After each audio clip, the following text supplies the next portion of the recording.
ნორმალური ჩავწეროთ რა. გისმენთ, თողან მოკლედ. აქ მოსვლის მიზეზი რა? ჩემი მოსვლის მიზეზი და მიზანი ის არის წარმოვადგინო ბატონი ვანო მერაბიშვილის ინტერესები. რა ხდება არ ვიცი, რამდენადაც ვიცი, მოწმის სახით არის დაბარებული კონკრეტულად არ ვიცი, ავალ და გავარკვევ. სავარაუდოდ რახანაკ პატრულის შენობაში მოვედით, ისევ დოკუმენტზე იქნება. მადლობთ, ბოდიში. რამდენი ხნის წინ გახ დილიდან ცნობილი. ვანო მერაბიშვილმა პასუხი თავის აგოს კანონის წინაშე და მე ჩემს საქმეზე ვარ მოსული, მაგრამ ჩემი საქმე არის ის, რომ სამართლიანობა იყოს საქართველოში და მე ვარ იმ თანამებრძოლი, რომლებიც დღეს კითხვას სვამენ და ყველას კითხვის პასუხი მოუწევს.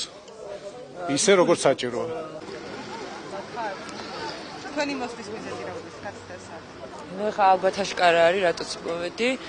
ვუყურე საინფორმაციო გამოშვებებს და მართლა ვეღარ გავიჩერდი სახში, იმიტომ რომ მე ვთვლი რომ ესეთი ადამიანის დაკავება და ხშირად დაკითხვებზე მაგაც რო ატარო, ძალიან უხერხულია, თუნდაც იმ მარტივი მიზეზის გამო, რომ დღეს ქვეყანაში ესეთი უსაფრთხოება რო არის, არ ვფრთხოთ რომ იყო, მხოლოდ ამ ადამიანის დამსახურებაა და ვერ გეტყვით, უხერხულია ძალიან. არ ვიცი, ხო გამოძიება მიმდინარეობს და მე რაღაცა არარეალურად მეჩვენება, იმიტომ რომ არ ვიცი. რა თქმა უნდა, ჩვენ ვართ ბატონი ვანოს ხარდასაჭერად მოსულები და ამავდროულად ჩვენ ვართ მოსული იმისთვის, რომ გამოვხატოთ პროტესტი იმ სამართლიანო პოლიტიკის მიმართ, რაც ქვეყანაში ხორციელდება. ვარაუდი არის ძალიან მარტივი, თუმცა კიდევ ერთხელ მეორე არ მიყვარს ვარაუდებზე საუბარი. ბიძინა ივანიშვილმა დაავალა პროკურატურას განახორციელონ ზეწოლა და ფორს-მაჟორში სხვა უფრო გონივრულ და ჭკვიანური ვერ მოიფიქრა პროკურატურამ და ესეთი სამართლიანო საქმე შეთითხნეს და წაუყენეს ბრალად ივანე მერაბიშვილს.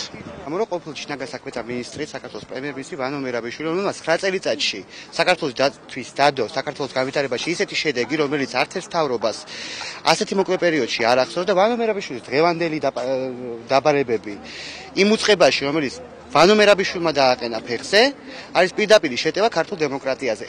მე პირადად ვარ შეურაცხყოფილი როგორც რიგითი მოქალაქე, იმიტომ რომ ჩემი ქვეყნის ყოფილი შინაგან საქმეთა მინისტრი, რომლის წყალობითაც მე 9 წელიწადი მშვიდად გავდიოდი ქუჩაში და მე ქუჩის ბიჭებით სასოцкულები არ მხვდებოდნენ და ფულს არ მართვებდნენ სადარბაზოსთან. აი ეს ადამიანი ყავთ ეხლა დაკითხვაზე კაბინეტში. აი იმის გამო ვარ მე ეხლა აქ.